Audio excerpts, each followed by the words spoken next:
یہودی چاہتے ہیں کہ اللہ کے نور کو اپنے منہ کی پھونکوں سے بجھا دیں۔ تاریخی اعتبار سے سب سے پہلے چلیے اس ماحول میں جب یہ آیات نازل ہوئی ہیں، اس وقت اگرچہ اسلام کی مخالفت میں دو گروہ تھے جو سرگرم، ایک مشرکین عرب جن کے سر خیل تھے مشرکین مکہ، اور دوسرے یہودی۔ چنانچہ یہی بات ہے جو سورہ مائدہ میں فرمائی گئی، لَتَجِدَنَّ أَشَدَّ النَّاسِ عَدَاوَةً لِلَّذِينَ آمَنُوا الْيَهُودَ وَالَّذِينَ أَشْرَكُوا، تم پاؤ گے کہ اہل ایمان سے دشمنی میں شدید ترین تمام انسانوں میں یہودی ہیں اور مشرک ہیں۔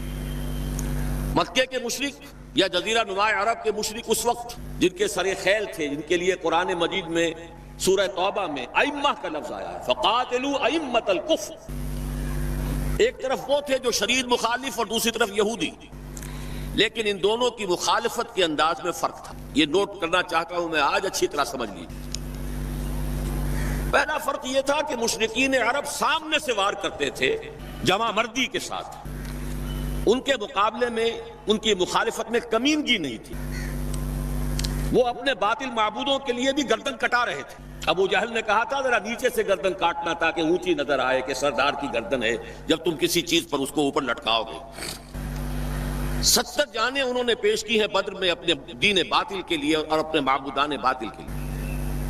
اس کے برعکس یہودیوں کی مخالفت تھی کمینگی والی مخالفت، ان میں مقابلے کی ہمت نہیں تھی، جرأت نہیں تھی۔ لا یقاتلونکم جمیعا، سورہ حشر میں فرمایا یہ یہودی کبھی تم سے مسلمانوں جمع ہو کر جمعیت کی شکل میں ڈٹ کر میدان میں آ کر مقابلہ نہیں کر سکیں گے، الا فی قرى محصنۃ او من وراء جدر، بڑے مضبوط قلعہ بندیوں میں اپنے آپ کو محفوظ کر کے اور فصیلوں کے پیچھے سے، دیواروں کے پیچھے سے، عورتوں کی طریقے سے پتھراؤ کریں گے، اس کے سوا کچھ نہیں کر سکتے۔ تو پہلا فرق یہ تھا کہ مشرکین مکہ اور مشرکین عرب بالعموم مخالفت کر رہے تھے، لیکن ان کی مخالفت جمع مردوں والی مخالفت تھی، سامنے کے دشمن کی حیثیت سے کھلم کھلا علی الاعلان، جبکہ یہودیوں کی مخالفت میں کمینگی تھی، سازشی انداز تھا، خود لڑنے کی بجائے دوسروں کو ابھار ابھار کر لاتے تھے۔ اور دوسرا بڑا فرق کیا تھا؟ اس پہلے فرق کو تو نمایاں کیا اسی لفظ سے کہ گویا کہ اپنے منہ کی پھونکوں سے بجھانا چاہتے ہیں۔ ابو جہل بھی بجھانا چاہتا ہے اللہ کے نور کو، لیکن اپنے زور بازو کی بنیاد پر۔ اور یہ لوگ کردار کے اعتبار سے اتنے گر چکے ہیں کہ زور بازو کی بنیاد پر نہیں، منہ کی پھونکوں سے بجھانا چاہتے ہیں۔ بہترین تعبیر کی ہے اس کی مولانا ظفر علی خان نے کہ نور خدا ہے کفر کی حرکت پہ خندزن، پھونکوں سے یہ چراغ بجھایا نہ جائے گا۔ دوسرا فرق یہ تھا کہ اگرچہ مشرکین میں بھی ایسے لوگ تھے جو پہچان چکے تھے کہ محمد اللہ کے رسول ہیں، سچے ہیں، صادق ہیں، لیکن وہ استثنائی معاملات تھے، وہ غافل۔ قرآن مجید میں بار بار ان کے کفر کے لیے ایک توجیہ پیش کی گئی ہے کہ ان کے پاس کوئی رسول آیا ہی نہیں، ان کے لیے رسالت اور نبوت بڑی ایک عجیب سی شے تھی، وہ چیزیں ان کے ذہن سے بالکل خارج ہو چکی۔ لیکن یہود کا معاملہ اس کے برعکس تھا، وہ 100% پہچانتے تھے محمد رسول اللہ کو صلی اللہ علیہ وسلم، بالخصوص ان کے علماء، یعرفونہ کما یعرفون ابناءہم، پہچانتے ہیں اسے جیسے کہ اپنے بیٹوں کو پہچانتے، علی وجہ البصیرۃ، وہ کسی مغالطے میں نہیں تھے، پوری ڈٹائی کے پہچانتے ہوئے۔ آپ کو تو معلوم ہے کہ حضور صلی اللہ علیہ وسلم کی جو نشانیاں ہیں ان کا تو معاملہ بہت آگے کی بات ہے۔ حضور کے ادنا رفقا کا معاملہ کیا تھا کہ حضرت عمر رضی اللہ تعالیٰ عنہ کے بارے میں پوری ان کی صفات ان کے ہاں موجود تھی، اور عیسائی علماء نے ان کے ساتھ ٹیلی کر کے ہی حضرت عمر کو سامنے کھڑے ہو کے دیکھ کر اور پھر جو ہے یروشلم کا قبضہ دیا تھا کہ ہاں یہ وہی درویش بادشاہ ہے جس کا ذکر موجود ہے ہماری کتابوں میں کہ یروشلم اس کے ہاتھوں فتح ہوگا۔ تو یہ دو فرق ذہن میں رکھیے، یریدون لیطفئوا نور اللہ بافواہہم واللہ متم نورہ۔ دوسری بات جو سوچنے کی ہے اس آیت میں کہ نور اللہ سے مراد کیا ہے؟ اللہ کا نور ایک اعتبار سے ذہن منتقل ہوتا ہے قرآن حکیم کی طرف۔ نور اصل میں قرآن مجید میں ہدایت کے لیے بھی آتا ہے، تورات کے لیے آیا فیہا ہدی و نور، انجیل کے لیے آیا فیہ ہدی و نور، روشنی ہی سے انسان راستہ دیکھ سکتا ہے۔ الہدا قرآن حکیم، ہدایت کاملہ، اس کے لیے خاص طور پر لفظ آیا ہے۔ سورہ تغابن میں فرمایا فآمنوا باللہ ورسولہ والنور الذی انزلنا واللہ بما تعملون خبیر۔ ایک مفہوم تو یہ ممکن ہے قرآن مجید کے اس اصول کے تحت کہ القرآن یفسر بعضہ بعضا، ویسے یہ کہ اس کا عام مفہوم اسلام، ہدایت، جس معنی میں چاہے لے لے، لیکن میرا ذہن زیادہ جس چیز کو قبول کر رہا ہے وہ ایک ایسے شخص کی تعبیر ہے جو اگرچہ کوئی معروف عالم دین نہیں تھا، میں نہ عارف نہ مجدد نہ محدث نہ فقیہ، اقبال اپنے بارے میں صاف کہہ رہا ہے، میں نہ عارف نہ مجدد نہ محدث نہ فقیہ، لیکن واقعہ یہ ہے اور آپ کے علم میں ہوگا میرا موقف یہ ہے، اس دور میں قرآن مجید کا نور بصیرت اللہ تعالیٰ نے بڑے وافر پیمانے پر انہیں عطا کیا تھا۔ انہوں نے تعبیر کیا ہے اس نور کو نور توحید، چنانچہ یہ اتمام کا لفظ اس کے ساتھ واللہ متم نورہ، جواب شکوہ کے شعر میں کہ وقت فرصت ہے کہاں، کام ابھی باقی ہے، نور توحید کا اتمام ابھی باقی، واللہ متم نورہ ویابی اللہ الا ان یتم نورہ۔ یہ بھی نوٹ کر لیجئے، عربی زبان میں شدید تاکید کرنی ہو تو اس میں فاعل کی شکل میں لایا جاتا ہے، واللہ یتم نورہ بھی ہو سکتا تھا، نہیں واللہ متم نورہ کر کے رہے، اور پھر اس کو منفی اسلوب میں بھی بیان کر دیا تاکہ کوئی شک و شبہ نہ رہے، مثبت بھی آ گیا واللہ متم نورہ، اور منفی ویابی اللہ الا ان یتم نورہ، اللہ کو ہرگز منظور نہیں ہے مگر یہ کہ وہ اپنے نور کا اتمام فرمائے۔ وقت فرصت ہے کہاں، کام ابھی باقی ہے، نور توحید کا اتمام ابھی باقی۔ میں چونکہ یہاں اسی تعبیر کو اختیار کر رہا ہوں، اس کے اعتبار سے ایک سوال پیدا ہوتا ہے، کیا نور توحید کسی بھی اعتبار سے نامکمل تھا، ناقص تھا، جس کے اتمام اور تکمیل کی ضرورت تھی؟ اگر میں اس سوال کا جواب ہاں میں دوں تو آپ سب چونک جائیں گے، لیکن میری وضاحت سن لیجئے۔ جہاں تک عقیدے کا نور ہے، عقیدے کی توحید ہے، اور انفرادی سطح پر اپنے عمل کی توحید ہے، توحید کے دو حصے سمجھ لیجئے، ایک توحید ہے عقیدے کی توحید، اللہ کو ایک ماننا، ایک جاننا، اس کی صفات میں، اس کی ذات میں کسی کو اس کا ساتھی، ہم سر برابر، ہم پلہ، کفر، ند، ضد نہ سمجھنا۔ ایک عمل کی توحید ہے کہ ایک ہی اللہ کے مطیع فرمان ہو جانا، ہما تن، ہما وقت، ہما وجود، مخلصین لہ الدین، یہ عملی توحید ہے۔ تو عقیدے کی توحید اور انفرادی سطح پر عمل کی توحید ہر دور میں مکمل رہی، حضرت آدم کی بھی مکمل تھی، حضرت نوح کی بھی مکمل تھی، تمام انبیاء کرام کی مکمل تھی، نہ ان کی عقیدے کی توحید میں کوئی کسر ہو سکتی تھی، نہ انفرادی سطح پر عمل کی توحید۔ لیکن ایک توحید ہے اجتماعی سطح پر عمل کی توحید، پورے نظام زندگی کا اللہ کے حکم کے تابع ہو جانا، یہ ابھی مکمل ہونا تھا، اس کی تکمیل ہونی تھی۔ افراد موحد تھے اپنی زندگیوں میں بھی، اپنے عقیدے میں بھی۔ نظام جیسا آج آپ غور کیجئے، بڑے بڑے فنے خواہ موحد موجود ہیں ہمارے ہاں، فنے خواہ سمجھتے ہیں اپنے آپ کو کہ معلوم ہوتا ہے شرک ہمارے قریب بھی نہیں آ سکتا۔ اجتماعی سطح پر ہم سب مشرک ہیں، پوری قوم مشرک ہے، مشرکانہ نظام ہے۔ جب تک وَيَكُونَ الدِّينُ كُلُّهُ لِلَّهِ نہیں ہوتا، یہ نظام مشرکانہ ہے، قانون اللہ کا نہیں ہے۔ آپ کی عدالتوں میں اللہ کے حکم کی کوئی حیثیت نہیں ہے، آپ کی منڈیوں میں اور بازاروں میں اللہ کا حکم نہیں چلتا ہے۔ معلوم یہ ہوا کہ ایک ہے اجتماعی توحید۔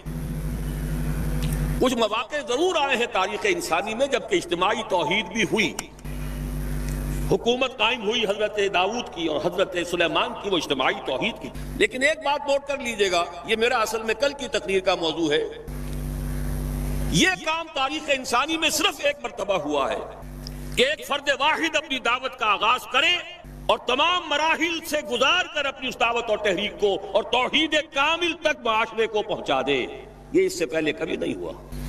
حضرت داؤد کو تو راہ چلتے حکومت مل گئی تھی، جنگ تو ہو رہی تھی حضرت طالوت اور جالوت کی، وہ تو ایک گڈریا اپنا گوپیا لے کر آ گیا ہے وقت پر اتفاقاً، اور اس گوپیے کی جو پتھر تھا وہ جالوت کے آنکھوں کے اس کی زرہ میں جو سوراخ تھا اس میں سے ہو کر اس کے بھیجے میں گزر گیا، مارا گیا، حکومت مل گئی۔ کیا حضرت داؤد ایک داعی کی حیثیت سے سامنے آئے تھے؟ کیا انہوں نے اپنی کوئی جماعت بنائی تھی؟ کیا ان مراحل سے گزرے تھے؟ قطعاً نہیں۔ صرف ایک مرتبہ ہوا ہے تاریخ انسانی میں، اور وہ محمد الرسول اللہ صلی اللہ علیہ وسلم۔ فرد واحد سے بات شروع کر کے یہ جو آتا ہے خطبات جمعہ میں آپ سنتے وحد اللہ، توحید باب تفعیل سے، اور اپنی توحید کو خالص کرو اور خالص کرو اور خالص کرو اور خالص کرو، شرک سے اسے ہر اعتبار سے پاک کرو۔ تو پوری زندگی کا لائف لانگ ایفرٹ ہے۔ آخری امتحان توحید کا جو لیا ہے ابراہیم کا، ابراہیم کے رب نے دیکھیں اس بوڑھے کے دل میں کہیں اپنے بیٹے کی، اکلوتے بیٹے کی محبت تو ہم سے زیادہ نہیں ہو گئی؟ کیسے کیسے امتحانات سے گزر چکا وہ بوڑھا، کیسے کیسے امتحانات، لیکن آخری امتحان دعائیں مانگ مانگ کر بیٹا لیا تھا۔ فلما بلغ معه السعي، اور جب اب ذرا ہاتھ بٹانے کے قابل ہوا، کہیں اس کی محبت ہماری محبت سے زائد تو نہیں ہو گئی؟ انی ارا فی المنام انی اذبحک فانظر ماذا ترى۔ اسی لیے جو آتا ہے قرآن مجید میں بار بار حضرت ابراہیم کے لیے آخری سند کے الفاظ آتے ہیں، وما کان من المشرکین، شرک کے ہر شائبے سے پاک۔ تو یہ توحید عملی اجتماعی سطح پر ہونی باقی تھی۔ اس کا تعلق ہے اگلی آیت سے، یہ کب ہوگی؟ هو الذی ارسل رسولہ بالہدی ودین الحق لیظہرہ علی الدین کلہ ولو کرہ المشرکون۔ اللہ نے اپنے ان آخری رسول کو محمد صلی اللہ علیہ وسلم کو تو بھیجا ہی ہے الہدا، وہ دین حق اور الہدا اور دین حق دے کر، تاکہ غالب کریں۔ جب تک دین غالب نہیں توحید ناقص ہے۔ عقیدے کی توحید ہو سکتا ہے کہ ہو، انفرادی سطح پر بھی ہو سکتا ہے، ایک آدمی جہاں جہاں بھی اللہ کا حکم مان سکتا ہو مان رہا ہو، لیکن آخر وہ کسی قوم کا فرد ہے، کسی ریاست کا شہری ہے، کسی خاندان کا فرد ہے، چہار طرف سے جکڑا ہوا ہے رشتوں میں اور تعلقات میں۔ اس کی زندگی کے کتنے گوشے ہیں کہ جن کو ابھی وہ مشرکانہ نظام اپنی گرفت میں لیے ہوئے۔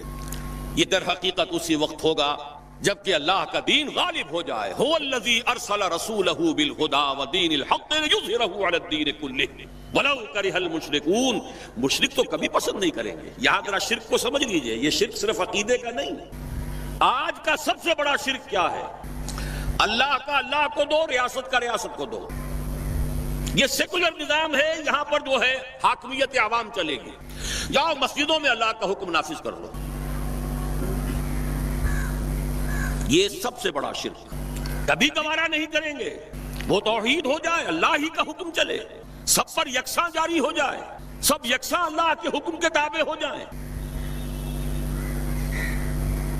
وَلَوْ كَرِهَ الْمُشْرِكُونَ، مشرک کبھی نہیں چاہیں گے، لیکن ان کی مخالفت کے علی الرغم، ان کی ساری ریشہ دوانیوں کے باوجود، ان کی تمام سازشوں کے باوجود اللہ کا دین غالب ہو کر۔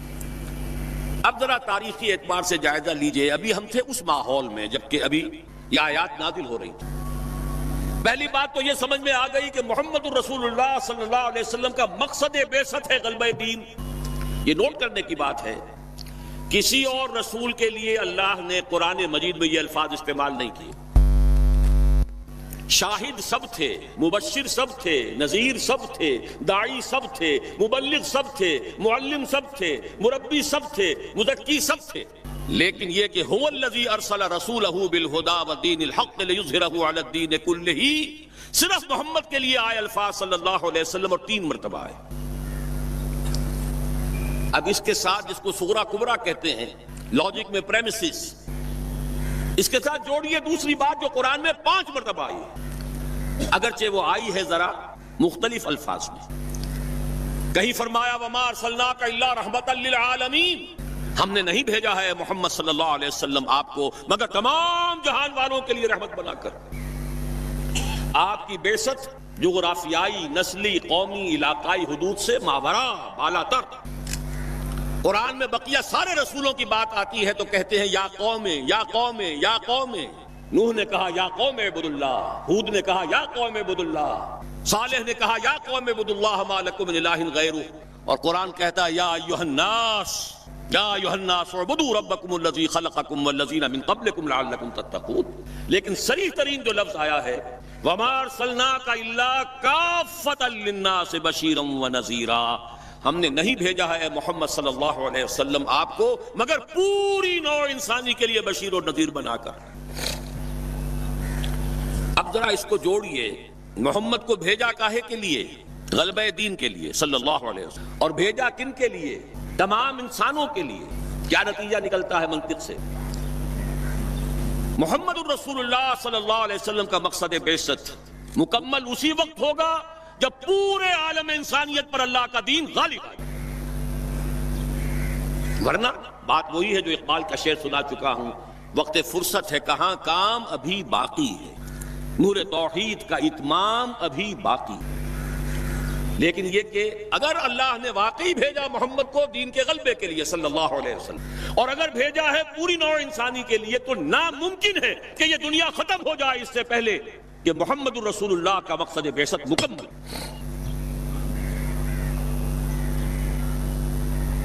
یہی بات ہے کہ جس کی خبر پیشن گوئی کے طور پر قرآن میں تو نصوص ہیں، لیکن ان سے نتیجہ نکالنا پڑے گا۔ منطق، حضور کو بھیجا پوری نوع انسانی کے لیے اور بھیجا غلبہ دین کے لیے، تو مقصد بعثت کی تکمیل اسی وقت ہوگی جبکہ کل عالم انسانی پر اللہ کا دین غالب آ جائے۔ اسی کے ساتھ اب ذرا یاد کیجئے سورہ نور کی آیت، جس کو اللہ کے فضل و کرم سے ہم نے کافی عام کیا ہے۔ ایک ہی بات ہے لیکن ذرا مختلف اسلوب میں آ رہی ہے۔ وعد اللہ الذین آمنوا منکم وعملوا الصالحات لیستخلفنہم فی الارض۔ وعد اللہ الذین آمنوا منکم، یہاں منکم پر ذرا زور دیجئے، کن سے خطاب ہو رہا ہے؟ مسلمانوں سے، لیکن ان مسلمانوں کے لیے دو کوالیفیکیشنز، دو پری کنڈیشنز۔ اے مسلمانوں، اللہ کا وعدہ ہے تم میں سے ان سے جو ایمان اور عمل صالح کا حق ادا کر دے، انکنڈیشنل نہیں ہے۔ وعد اللہ الذین آمنوا منکم وعملوا الصالحات، ایمان اور عمل صالح کا حق ادا کر دو تو اللہ کا وعدہ ہے۔ اور وعدہ کتنا مؤکد ہے، نون مشدد کے ساتھ تینوں دفعہ، اور ایک ہی بات کو تین اسلوبوں میں۔ لَيَسْتَخْلِفَنَّهُمْ فِي الْأَرْضِ، لازماً خلافت عطا فرمائے گا انہیں زمین میں، كَمَا اسْتَخْلَفَ الَّذِينَ مِن قَبْلِهِمْ، جیسے کہ خلافت عطا کی تھی ان کو جو ان سے پہلے تھی۔ جب مسلمانوں کو خلافت اور حکومت عطا ہو جائے گی تو اس کا منطقی نتیجہ ہوگا کہ دین غالب ہو جائے گا، لیکن اس کو بھی کھول کر بیان کر دیا وَلَا يُمَكِّنَنَّ لَهُمْ دِينَهُمْ الَّذِي ارْتَضَىٰ لَهُمْ، اور لازماً متمکن کر دے گا، غالب کر دے گا ان کے اس دین کو جو اللہ نے ان کے لیے پسند فرما لیا ہے۔ الْيَوْمَ أَكْمَلْتُ لَكُمْ دِينَكُمْ وَأَتْمَمْتُ عَلَيْكُمْ نِعْمَتِي وَرَضِيتُ لَكُمُ الْإِسْلَامَ دِينًا۔ اچھا، جب مسلمانوں ہی کی حکومت ہو جائے گی، دین کا غلبہ ہو جائے گا، تو ظاہر بات ہے مسلمانوں کے لیے بندشیں اور خوف تو ختم ہو گئے۔ اس کو بھی واضح الفاظ میں وَلَا يُبَدِّلَنَّهُم مِّن بَعْدِ خَوْفِهِمْ أَمْنًا، ان کی خوف کی حالت کو امن اور سکون سے بدل دے گا، کوئی خوف نہیں۔ اب یہاں فرمایا یعبدوننی لا یشرکون بی شیئا، تب جا کر وہ ان کی عبادت اس درجے میں مکمل ہوگی کہ اس میں شرک کی کوئی آلائش باقی نہیں رہے گی۔ جب تک نظام پورا اللہ کے دین کے تابع نہیں، شرک موجود ہے، عقیدے کا شرک ختم ہو چکا، انفرادی سطح پر موحد بن چکے، لیکن یہ تو تین کام جب ہوں گے کہ اللہ کا دین غالب ہو جائے، اللہ کی حکومت اور مسلمانوں کی خلافت قائم ہو جائے، تب کہیں جا کر وہ بات ہوگی لا یشرکون بی شیئا، پھر شرک کا ہر شائبہ ختم، وَيَكُونَ الدِّينُ كُلُّهُ لِلَّهِ، دین کل کا کل اللہ کے لیے ہو جائے گا۔